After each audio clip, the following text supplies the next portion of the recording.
Islam kudu terus bae didakwahkeun ulah eureun-eureun dakwah menang jeung teu menang mah lain urusan urang dakwah mah terus teu meunang eureun urang dakwah sekemampuan urang geus urang lamun hayang salamet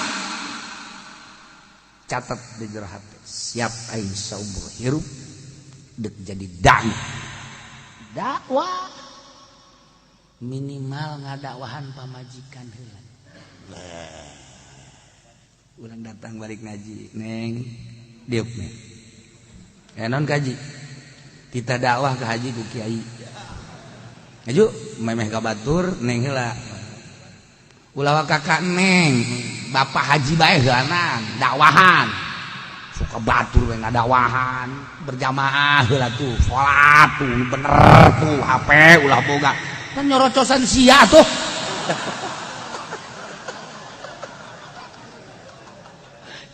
kadawaan pamajikan mah emang kumaha gitu beus tengah eugeug coba dawahan pamajikan emang gitu je kuru ku kuruna tapi sumutna mah bodek jeus jelema nu bisa ngadawahan pamajikan lulus saha nu bisa ngadawahan pamajikan moal bisa hese aja nu rumah seseweh ngadawahan pamajikan ayo coba dakwahan je loba nu pepegatan ge teh gara-gara dakwah. Dakwah. Aduh, masyaallah. Sabaraha urang anu pepegatan teh. Pamajikanna nongton TV beti isu kudu nongton teh urusan salaki. Ya otomatis salaki kan dakwah. Men, atuh nongton TV menonton TV bet tapi kudu aya waktu loba omong lah. Aduh. Cak salaki da pohara ieu orangna. Oh, nggak sepoe dua poe kan 3 poe saminggu makan kesel. Iya urang rumah tangga tuh kumaha, manya tadi ngurusan. Emang kunaon?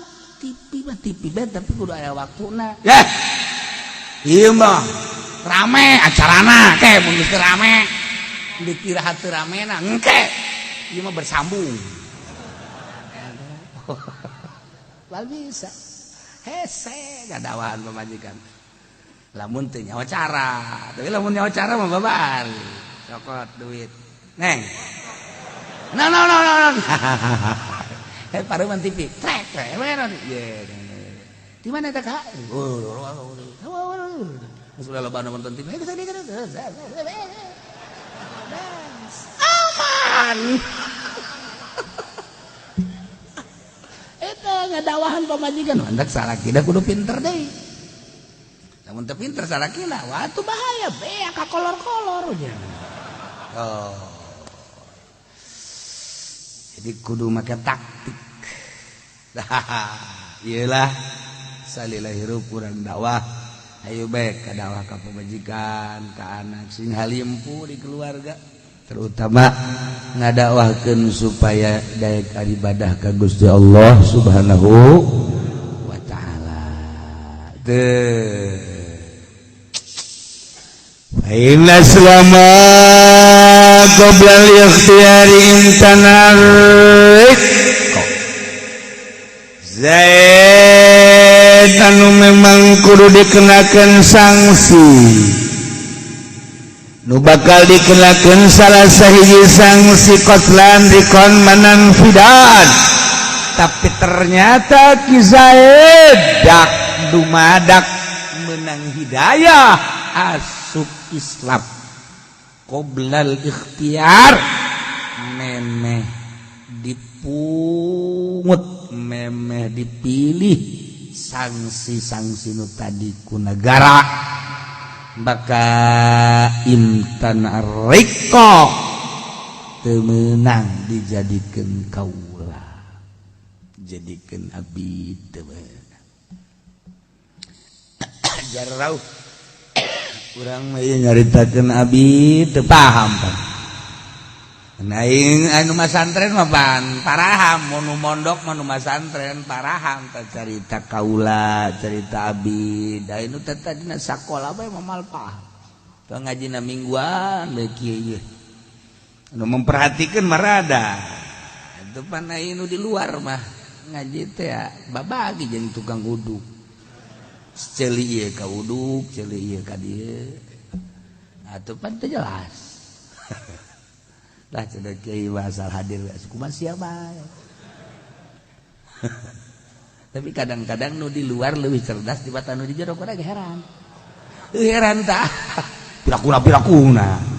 Sia mah telok mikir bu ngaji. Di luar mah kadang-kadang malah likir loh, pertanyaan-pertanyaan jahe ya aku nu di jero mah kos kitu tah. Komo nu deukeut bae teh geus. Teu beres lain ngaji. Emang nu deukeut mana ge ulah atuh pokona geus aya bae. Lain ngaji jangan mah. Ulin. Wa idza batala amanu rijalin di mana-mana batal keamanan lalat lam yabtul amanu nisa'ihun teu batal keamanan awewe lamun lalaki-lalaki nyieun gerakan-gerakan makan sehingga nyana merangan umat muslimin anu kena sangsikan lalaki anu merangan ketika wanita-wanita tidak turut serta teu ilu berperan atuh teu batal keamananana salakina dibunuh pamajikanna mah tetep aman henteu disadaun kompetkeun sakopet daunkeun henteu dirut salakina bunuh pamajikanna bunuh ulah nyieun kesalahan bae jadi akhirat ya kos gitu urang suami istri salakina ka neraka atuh pamajikanna mah bener tukang ibadah atuh ka surga mentak aya hiji awewe kula mah meringkak bulu ngadenge ibu haji keur iman teh haji kuari geus haji bangunna ibu haji mah ieu dicandung tenang belah atuh dicandung mah geus tulisanna teh Allah masyaallah eta maksudna itu hebat amat awewe ke ibu haji bisa tenang lah atuh ngaran-ngaran awewe mameureunana jadi candung mah wajar atuh balik ka dieu meureun salaki bibi ai keur di luar meureun salaki batur atuh lah riweuh-riweuh teh ya Allah teh ku hebat amat eta mantak bibi mah cenah alhamdulillah ya jadi lintuh we awak teh tulung dipikiran sakiran teh lah ditu sabaraha poe kerja di salaki batur ieu ya ika bibi atuh balik diurusan cenah ku bibi masyaallah bi eta boga pikiran pas kitu kumaha nah geus anugerah ti Allah meureunana be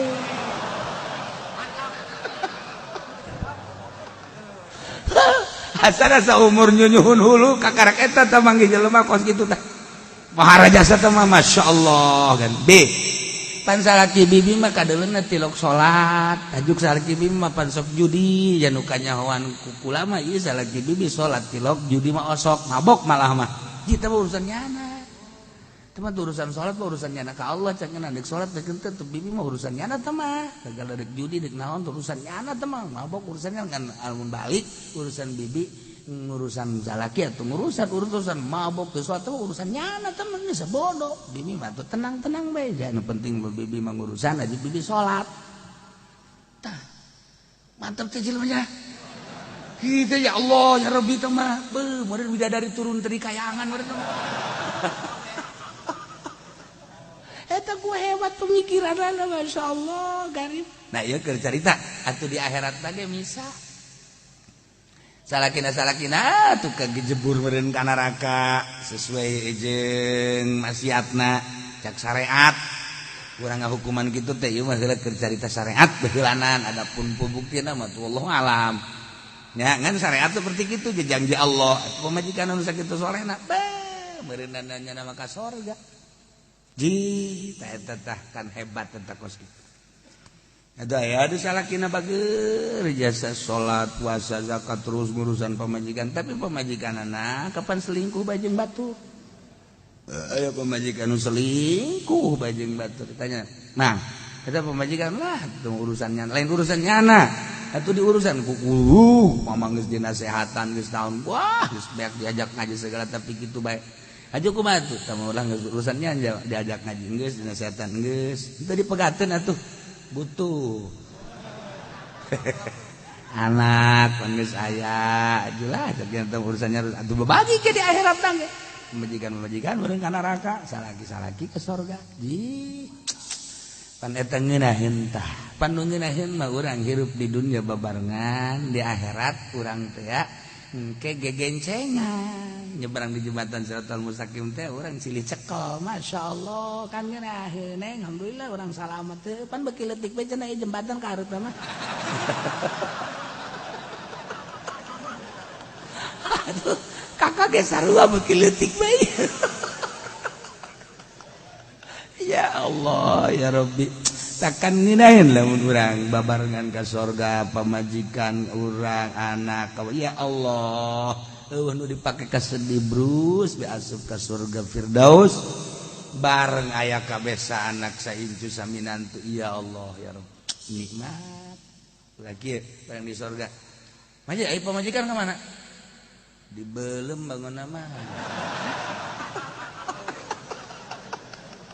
Orang kan sedih kadang gitu. Nek teu kumaha sedih dah. Anak aya di surga, incu aya di pemajikan ka neraka, takkan sedih. Atawa pemajikan ka surga, salakina. Dik, haji ka mana? Nyana di dunia ge kos kitu. Aju, ya pastilah geheng gitu. Geus diperiksa lah, geus kudu diperiksa eta mah. Kula geus nyaho teu kudu ku malaikat, ya ku bibi geus kajaman. Emang kurang gitu, bibi ge beak ku jana kabeh. Eta kan jelas nya.